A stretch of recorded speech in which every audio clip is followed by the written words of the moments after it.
Agora começou a gravar. Beleza. Ok. Meu nome é Rafael Augusto, eu sou do segundo período da Faculdade de Direito da UFMG. A gente vai começar o podcast, trabalho da matéria de Teoria Geral do Estado 2. A gente está aqui com o Alvimar, né? Vou deixar ele se apresentar um pouco, ele que vai ser o nosso entrevistado hoje. Pode falar. Ok, Rafael, boa noite, tudo bem? Tudo. No primeiro momento, eu gostaria de dizer que meu nome completo é Alvimar Cláudio de Souza, eu tenho 28 anos na carreira pública, sou servidor público de último escalão do Estado. Eu me formei no ano de 2005, na Pontifícia Universidade Católica. Meu ingresso foi por meio do vestibular, né? Clássico vestibular. Eu fiz a minha especialização primeira no Instituto Cândido Rangel, né? Na Faculdade Cândido Rangel, em Direito Público. A minha proposta, né, de pesquisa na época era a inépcia da denúncia-crime nos delitos de tortura, aviado à falta do exame de corpo de delito. Posteriormente, eu me especializei na Fundação João Pinheiro, isso foi no ano de 2009, em políticas públicas.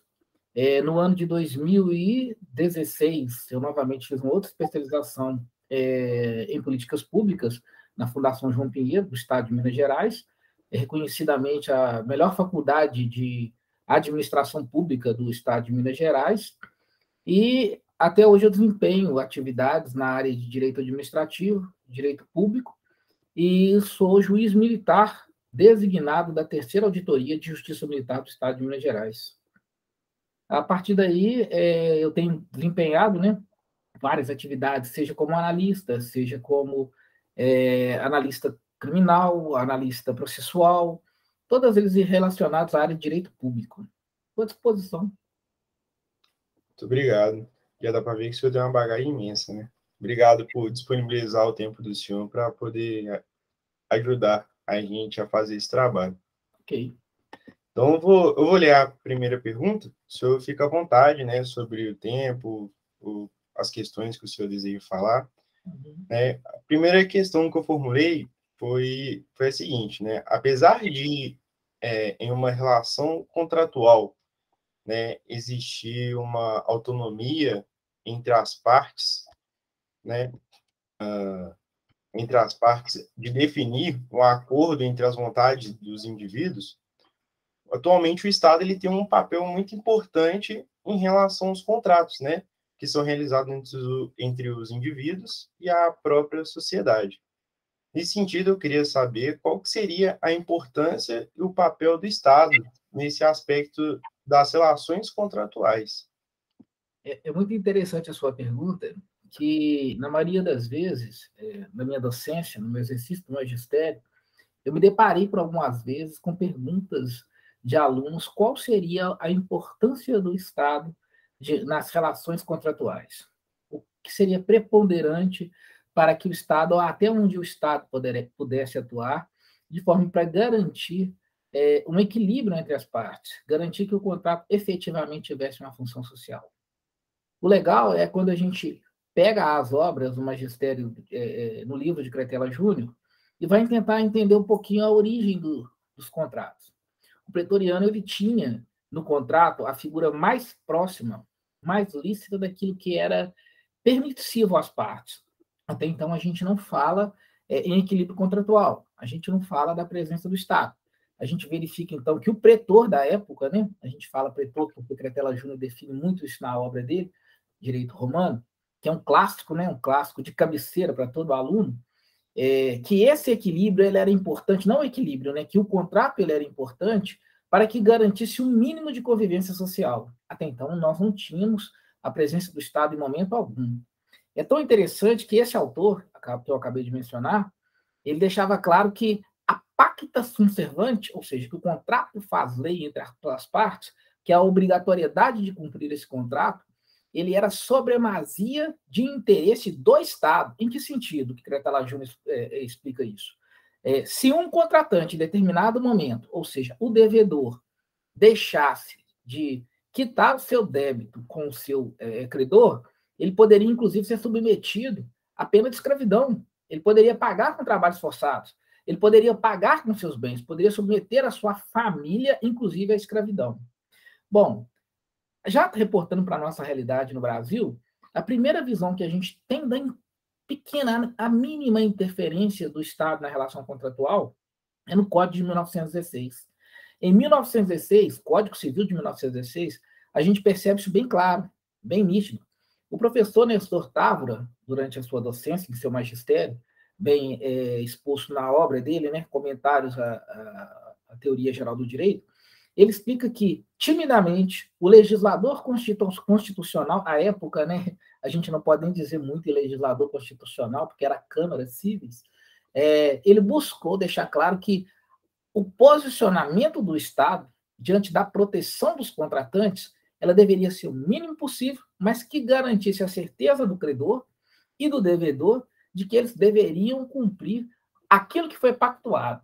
Em 1973, a gente, diante da reforma do Código Civil, novamente, até então não estou falando da intervenção do Estado, até então, maciçamente. Não estou falando da proteção das partes, não estou falando da Lei 8078, que é o nosso Código Civil, que busca tratar do equilíbrio entre a relação contratual, as novas formas de visão do contrato visto como um instrumento de coesão social e de justiça social. Estou falando de um Código Civil que até então ele foi construído dentro da mesma reprodução do Código de 1916, ou seja, de uma figura totalmente voltada à proteção do credor, deixando de lado aquela situação de reabilitação do devedor, deixando de lado de entender que o contrato é um meio, ele é um instrumento de justiça social. Da onde que vem essas aspirações? Da onde surgiu isso aí? Por que nós tivemos uma evolução tão clássica nesse sentido? Bom, até 1973, a gente percebia um abuso nas relações contratuais, a ponto de que o credor ele poderia, pelo Código Civil de 73, era lícito a ele tomar os bens de qualquer forma do seu devedor. Há registros interessantes na obra do professor Silvio Rodrigues, que também é uma obra muito interessante de leitura. Ele é mencionado, inclusive, pelo o nosso dileto professor na área de direito civil, né, que a gente gosta muito de mencionar quando trata da teoria de contrato, que é o Silvio Venosa. Ele fala de questões onde bens eram retirados de dentro de imóveis, de dentro das casas, e o credor ficava ainda devendo aquele objeto, devendo a prestação principal. Ou seja, se o bem ele havia sido contratado, ele não pôde assumir, em determinado momento, na relação contratual, a sua, vamos dizer assim, a sua obrigação, que é a obrigação de pagar, o credor tinha esse direito de tomar esse bem, trazer para si. O contrato, então, não era instrumento de justiça social. Então, a gente vê uma mudança, a gente vê, nesse primeiro momento, 1916, o contrato como meio exclusivo de proteção do credor. Tá. A partir de 2002, vindo de pequenas reformas, de um pequeno anseio social, que o direito não é estático. Isso aí, a teoria geral do direito já fala isso. Não existe direito estático. O direito ele vem mudando ao longo do tempo, ele muda de acordo com as regras de convívio social, ele muda de acordo com a própria sociedade, e nem haveria de ser.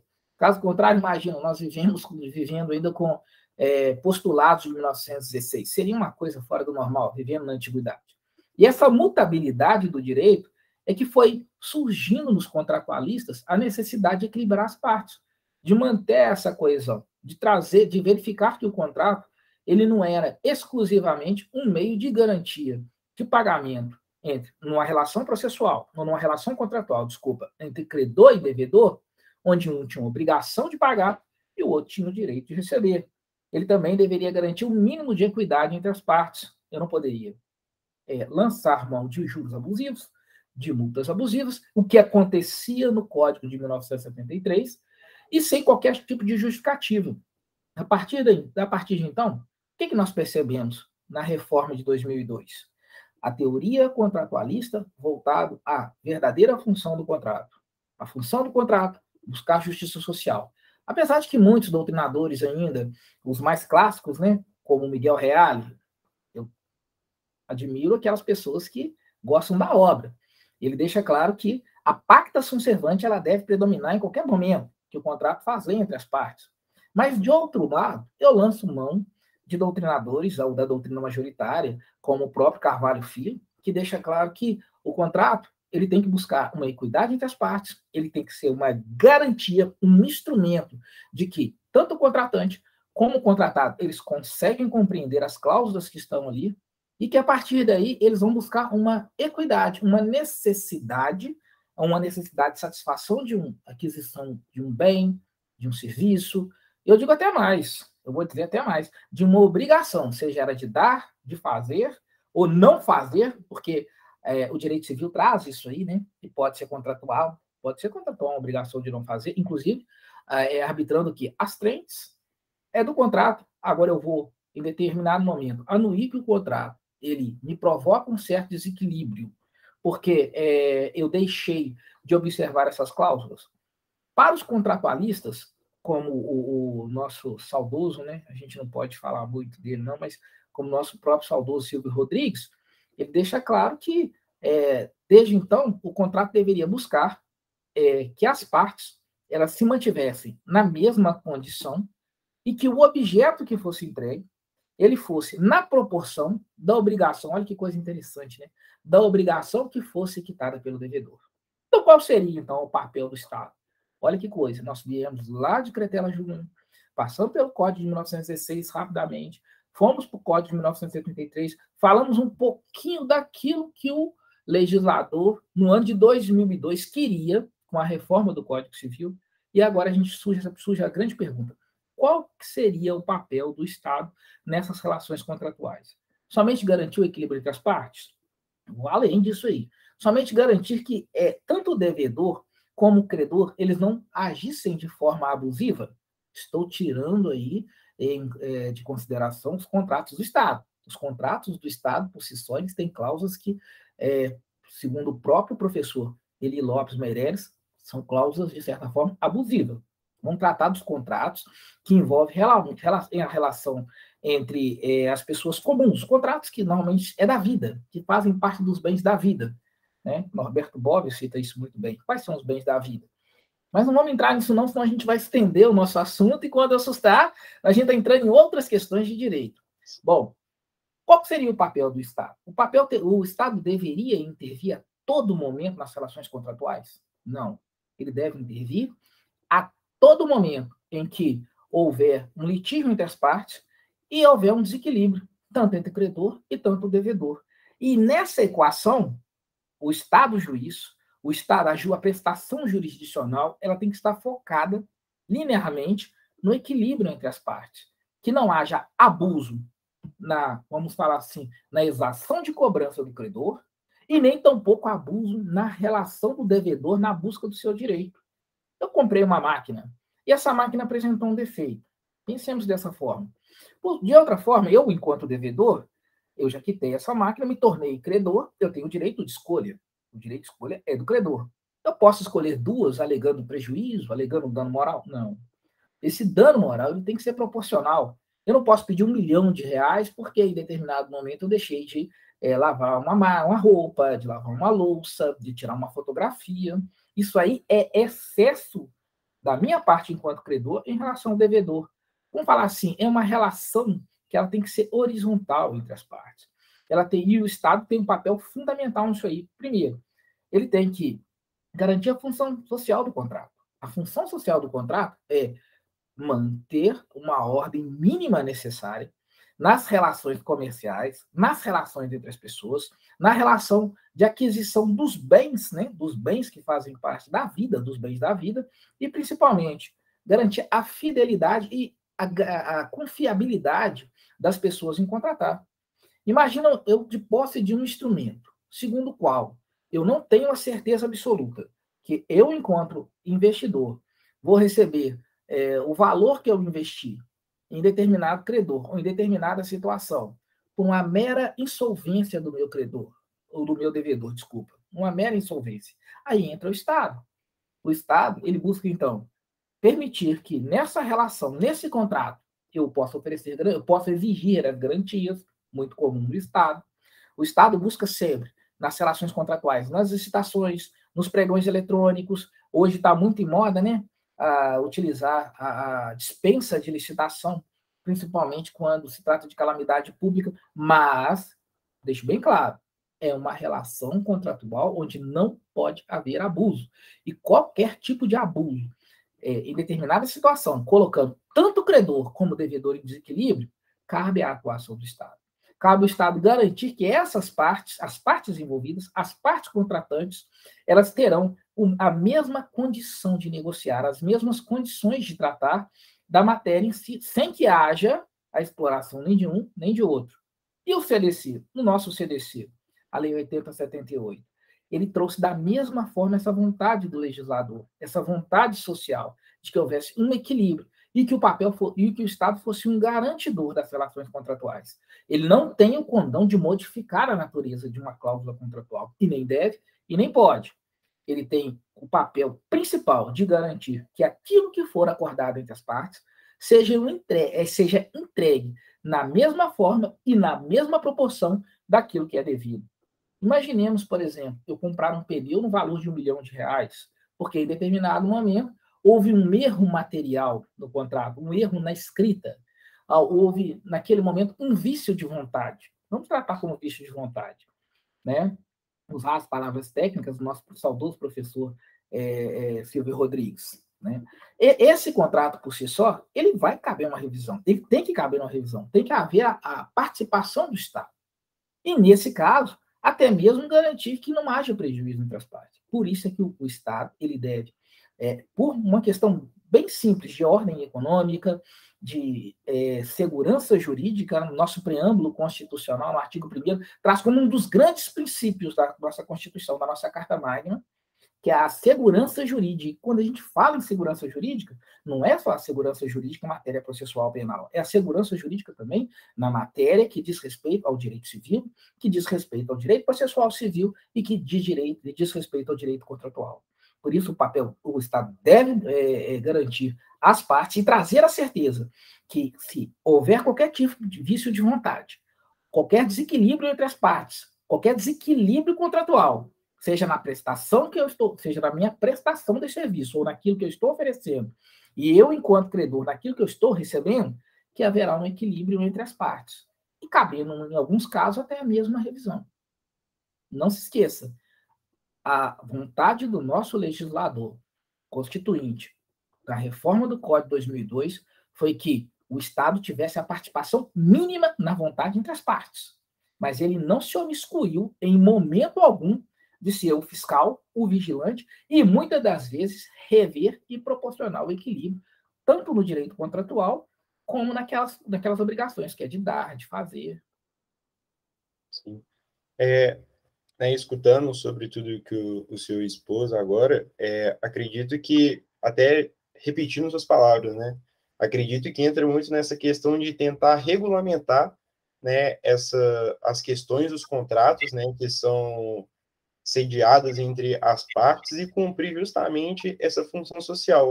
O Estado, né, até através da ideia de contrato social, ele tenta garantir as necessidades dos indivíduos e as necessidades que são colocadas entre esses indivíduos. Então, acho que está aí a grande importância também, a grande importância do Estado, né? Agora, né, fazendo só uma pequeno a mais, acredito que daí também vai aquela grande relativização que tem muito hoje sobre a questão de direito público e privado, né? Que são duas áreas que se misturam muito, porque o Estado ele participa tanto dessa área privada como propriamente da parte pública, né? Então não existe uma divisão certa, existe, né, vamos dizer assim, uma harmonia entre essas duas partes. E o interessante também é que, em momento nenhum, o legislador constitucional ele buscou separá-lo, ou tirar a responsabilidade do Estado como um fiscal. A gente usa essa palavra fiscal, mas, na verdade, como o elemento integrante de toda a relação contratual no caso de demanda. Toda vez que nós celebramos um contrato, seja uma licitação, seja um contrato de compra e venda, os contratos mais comuns da vida, moderna, da vida, sempre a gente escolhe, a gente elege um fórum. Quando a gente elege um fórum competente, alguns gostam de falar foro competente, ou um foro competente para isso, nós estamos deixando claro que a qualquer momento o Estado pode ser chamado para promover esse equilíbrio. O Estado, em momento nenhum, ele deve deixar que as partes utilizem de todas as formas de contrato, porque daqui a pouco a gente vai estar simplesmente colocando uma parte em uma condição de desequilíbrio com relação à outra. Nós temos cláusulas próprias dentro da própria preâmbulo constitucional, que faz parte da teoria geral do direito, que as cláusulas abusivas, elas merecem ser retiradas do contrato, elas merecem ser revisadas dentro do contrato. E o Estado, quem vai fazer isso aí? Quem vai obrigar as partes a cumprir isso aí? É o Estado, a sua função de garantidor. Imagina a segurança jurídica que eu tenho, sabendo que há um agente integrante, há uma força, né? Não vou falar uma força oculta porque fica estranho, né? Há uma força a mais capaz de fazer com que nós cheguemos a um acordo em que não haja prejuízo entre as partes. E o legal, aí eu vou utilizar, né, das palavras, do próprio magistério do nosso professor, né, Silvio Venosa, né, quando ele diz: nenhum contrato, por mais simples que seja, ele pode afastar, em momento nenhum, a revisão jurisdicional. Ele simplesmente reflete aquilo que está na nossa Constituição. Nenhum ato jurídico, seja ele administrativo, pode ser afastado da própria prestação jurisdicional ou não está sujeito a uma revisão judicial. Ok? Essa é a presença mais clara que a gente verifica no nosso diploma constitucional, na nossa carta constitucional, de que o Estado vai estar presente como um ente revisor, como alguém que vai buscar o equilíbrio entre as partes a todo e qualquer momento, seja no contrato de natureza verbal. Alguns leigos acreditam que o contrato verbal não está sujeito à mesma, não vou falar vigilância, né, a mesma revisão por parte do Estado juiz, por parte do Estado, por assim dizer, né? E vão contratando a torto e direito. Isso depende somente da prova, depende somente da construção daquilo que for ser feito dentro, dentro do próprio processo civil. Ok? Mais alguma... Certeza. Senhor Vilmar, foi muito esclarecedor a sua exposição. Eu queria agradecer por ter disponibilizado esse tempo para poder atender a gente, a poder realizar esse trabalho.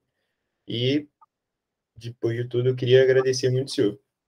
E não esqueça, contrato, qualquer tipo de contrato, ele é um meio, ele é um instrumento de justiça social. Tá bom? Aí já são palavras dos doutrinadores mais modernos, a gente deixa para um segundo momento, para uma outra hora. Sim. Muito obrigado, viu? Foi um prazer conhecer o senhor e participar dessa exposição sua. Sucesso para vocês, tudo de bom na faculdade. Até mais. Obrigado. Até mais.